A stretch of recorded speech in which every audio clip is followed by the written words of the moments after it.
Sutikau ją, kai man buvo 14. Draugai jau pažinojo ją, o aš dar ne.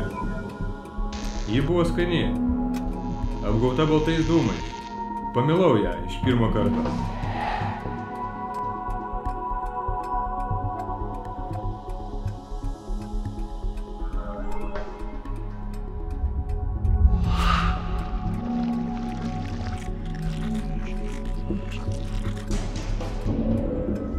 Jos ir dabar nepalieku. Praėjo 30 metų.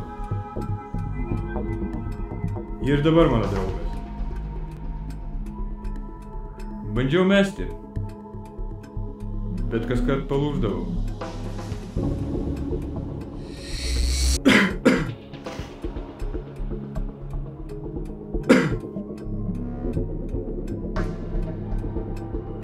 Ji visada su manimi.